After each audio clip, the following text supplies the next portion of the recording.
Deconverted man here. Compelling proof that God exists. Every now and then I'll look on YouTube for videos on God's existence, and I try to look for recent ones, because doing old ones is kind of pointless. I stumbled across this gentleman's video, and it's his first and only video. So, as far as I know, he's completely new to YouTube. Well, welcome to YouTube. Now prepare to have your religion completely shred apart by logic and science and critical analysis. Somebody once said to me that the internet is where religion comes to die. When I was a Christian, I was like, yeah, right, I'll show you. And then I actually used the internet to do the research, and my religion died. So they were right. I'll be performing a logical analysis on your video, counting up how many logical fallacies you perform, as well as explaining to you why that nothing you have said is compelling proof of anything at all. Hi there, my name's Tom. I just want to take 3 minutes of your time to explain to you why I believe that the Bible is the Word of God, and that what it tells about the resurrection of Jesus and the promise of his return to the earth as King is absolutely reliable beyond doubt. And I just wanted to take the example of the content of the Bible regarding prophecies about the nation of Israel. This is two logical fallacies: circular argumentation and cherry picking. Circular argumentation in this case is citing a book, or a collection of books, that has not yet been established as being true independent of anything else. What you're saying in essence is, the book says it's true, therefore it's true. Or the book has these things in it, and then later has these things in it, and those things are true outside of this book, therefore the book is true. But you still haven't established that the book is independently verifiable at all. Now, you might be making the mistake that because certain things happen that the book said would happen, that somehow proves the book, which is actually a different fallacy, post hoc propter ergo hoc. I don't think that you're committing that, but it's closer to a circular argumentation by citing the Bible to essentially prove the Bible is true. As far as cherry picking goes, you've picked one particular verse or verses out of the Bible, one particular so-called prophecy out of the Bible, and said, this is the one that I can verify, so that's the one that I'm going to use as my demonstration. What about all the other ones? Why aren't you talking about them? Have they been demonstrated or not? Have they been falsified? There's a lot of problems with that. So you're just selectively choosing something that you can easily prove, or think that you can easily prove to be true. And that's cherry picking. Now, in Deuteronomy chapter 28, please look it up for yourself, the Israelites were told that if they were faithless to their God, what would come upon them would be a series of curses. And amongst those curses were that they would be scattered throughout the nations. I'm glad that you're telling people to look into it for themselves, but I don't think that you're going far enough. Look at this holy writing for yourself. I could tell you to do that with any number of holy writings, the Vedic scrolls, for example. I could tell you to look at those writings. So look at the Book of Mormon. The Book of Mormon is going to tell you a lot of different things. And if I selectively pick a prophecy from it and say, look, that happened, and it actually did happen, that's interesting. And it might even be a little bit mysterious to you. But why not tell people to look at the history of Israel and the Jewish people themselves? Not just the book that they happen to write, or that some of them happen to write, but the history outside of that. What was going on during that time? What do we have, archaeologically speaking, that can tell us about these people and their time? And if you did, in fact, tell people to do that, and you did that yourself, you would find that the Jewish people were polytheists for quite some time before forming monotheism. It wasn't until later that the idea of monotheism became something that they followed. You would find that there's 3 separate deities that they had originally worshipped. You would also find that many, if not most, of the stories that are in various parts of the Bible were taken from pagan ideas that surrounded them, and they themselves were pagans at the time, until they formed a separate, independent pagan religion, which eventually became the religion that we know today. See, you'll miss out on all of that without looking at the real history. So I don't think that this is going far enough when you tell people to look at the Bible. Look beyond the Bible at the real history and find out what the real truth is. They would be pursued by nations that had the eagle as their symbol. And we can think of Rome, we can think of Germany, particularly in that context. Okay, so this is the fallacy known as special pleading. You're asking people to give a special privilege to this particular symbol. They would have known that Rome had the symbol of the eagle. So I am not surprised that they would have said and then later written that we're going to be pursued by a nation with the eagle symbol, perhaps fearing that Rome will continue to exist for quite some time. And the chances that another nation would eventually adopt the symbol of the eagle are pretty good. It's a popular symbol. It's a popular bird. Even America has the bald eagle for a symbol. It's not unusual for countries and nations and people to adopt different animals. So it's a coincidence that is meaningless. It is not enough to establish that this is really a prediction of the future. There's also further problems with the first part that you said and this part, in that you haven't established when this was written.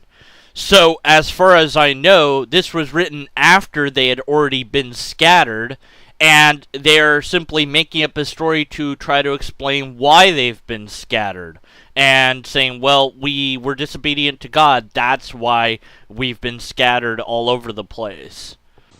Now, despite this prophecy about their scattering, their persecution, and please read it for yourself in Deuteronomy 28, in the prophet Ezekiel in the Old Testament, Ezekiel, round about chapters 36 and 37, 38, it talks about a regathering of Israel. So what? It's not unusual to see a desire to return to a home that you've known and loved for your entire life. And it's not unusual to see that somebody would say, we're going to come back here one day. One day, we've been driven out, but one day we'll come back. The people of Tibet were driven out of Tibet and have existed outside of Tibet for quite some time. And they have said more than once, both verbally and I'm pretty sure in written format, we're going to get back there. It's just that they don't want to go to war because that's not their philosophy. They're waiting for the people that have taken over to move away or allow them back in. And something eventually might happen to allow them to go back to their home. At that point, the prophecy, if you want to look at it that way, will have been fulfilled. They will have gotten back home. Somebody somewhere said, we're going to get back home, and then they got back home. If you wait long enough, the situation will eventually open itself, if it is ever going to open itself. That's not really a very good way of prophesizing the future. Making this, again, another situation of special pleading. You're asking us to see this as being more significant than it actually is. They would even become a proverb and a byword as a people, and we can only have to look at literature such as Shakespeare's Shylock or Charles Dickens' Fagin to see that that has been the case over the years. And again, we have more special pleading. Look at this in a way that is more than what we should look at it as. A people want to be remembered by the people that come after them. it would be really bizarre and unusual to find a historical document that says nobody's going to remember us after we're gone, but you might be able to find that. But nonetheless, would that be considered a prophecy? Hey, yeah, we didn't remember them. Well, I guess they knew the future. No, that's not how things are done. People will remember us either in a good way or they'll remember how pathetic we were in a bad way, whatever, but we want to be remembered. We will be remembered, and so other people write about them. That's not significant in any way, shape, or form. History tells us that Israel were out of their land from about the year 70 AD until the 20th century, when the catalyst of the persecution by Nazi Germany encouraged the Jews to return to their land. Right, so it's explainable by a natural phenomenon. In this case, people going to war with them and convincing them / promoting their migration back to their homeland. Yeah, and so what? It doesn't make the prophecy valid. What it is a self-fulfilling prophecy. We're going to get back home. Okay. And a few centuries go by, and, well, maybe it's time we go back home. Okay, let's go back home. Ba-ba-da-ba-da. Hey, we're back home. I guess the prophecy was true. It's pathetic as far as prophecy goes. So if the war had never occurred, if the Nazis had never been a thing, they would have just continued living their lives wherever the bleep they were. So then that kind of makes the whole Nazi thing part of God's plan, then? Ugh. Let's talk about mistreating your own chosen people. Well, whatever. Anyways, look, the bottom line is, this is nothing more than, you guessed it, special pleading. And so it was in May 1948 that once again, on the map of the world, the name Israel was established, where it had been desolate for 2,000 years. So the prophecies had been fulfilled. Yes, so if that hadn't happened, they might have actually stayed there for quite some time. How long do we have to fulfill this prophecy? There's no termination date. If it had said in this date, on this time, they're going to do this, maybe I'd give some weight to this idea, but it didn't. So, special pleading. And there's one more prophecy in Ezekiel chapter 37 I would ask you to check out, that they would have one king as a ruler over them once more. Now that hasn't happened yet. And when exactly is this going to take place? We don't have a time for this. Isn't that interesting how vague this so-called prophecy really turns out to be? So there's absolutely no time limit. There's a problem with that. In your lifetime, and in my lifetime, and in the people that watch this video's lifetime, we'll never see this happen. And years and centuries and millennium go by, and then finally somebody establishes a monarchy there, and some Nimrod's like, hey, that confirmed the prophecy. No! It's too vague. It's too unspecific. There's no time consideration.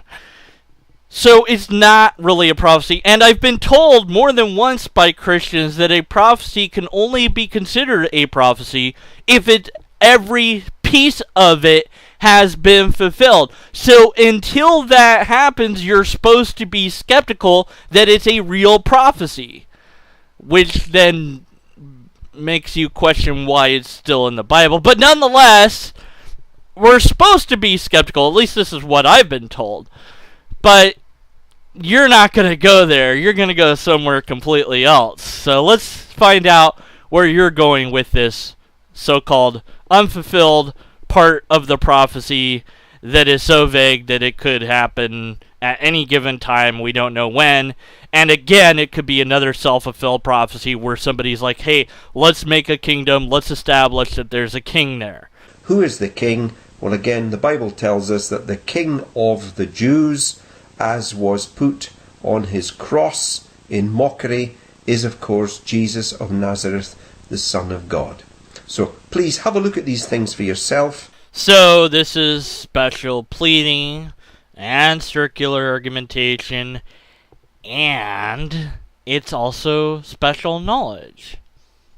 Why is it special knowledge? Because that one will confuse my viewers. Okay. I know that Jesus is the king that's ruling over them. I know that because of my circular reasoning, but I know that it's true.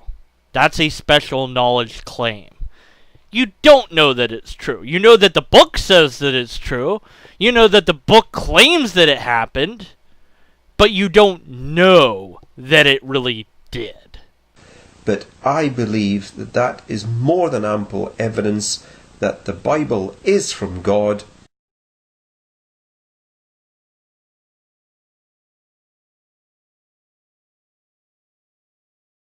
Wow. 2 vague, cherry-picked prophecies is enough for you. Well, sir, it's certainly not enough for me or anybody else that's a skeptic, or even anyone from a different religion, more than likely. Okay, so there's a couple of things here that I need to explain to this gentleman. My viewers already understand this, but he probably doesn't. The proof of God would be one of 3 things, okay? Empirical evidence. In this case, since you're talking about the past, we're going to need archaeological evidence that substantiates that this or that story actually occurred. A repeatable test, some sort of thing that we can perform under controlled conditions that we will be able to make a prediction about that will come out the same every single time. You don't have any living prophets that I'm aware of, so there isn't a way to test that prophecy is even a thing at all. Everybody that's ever claimed to predict the future has either gotten lucky and seemed to predict the future, and every single time the prediction of the future is as vague as the Bible is. Sometimes they're far more accurate than the Bible is, but nonetheless, we've never been able to test this under controlled conditions. These people are getting lucky. They're beating the odds at best. It's never been demonstrated to be an actual thing. So we need some sort of test, and unless you have one that I'm unaware of, we don't have it. The third thing you would need, at least from my point of view, would be a logically coherent argument. Now, why I stress that it's my point of view is because most and many skeptics that I'm aware of would not consider a logical, coherent argument enough to prove God. And I, too, am in that vein. It wouldn't be enough to prove God, but for me, it would be enough for me to investigate God. Now, I've already investigated Christianity, but, you know, maybe I missed something. I'd be willing to investigate it again, but you have to produce the logically coherent argument, because I've already done it. I don't feel like doing it again. I'll only do it if you can give me that argument. So, those 3 things being explained to this gentleman that my viewers are well aware of, he doesn't have any of those 3 things. I don't think that he will be able to produce empirical evidence and or a repeatable test, which leaves the logically coherent argument as the only thing that he could possibly produce. We don't have that here. And until we do have a logically coherent argument, we have to continue to be skeptical of your conclusions.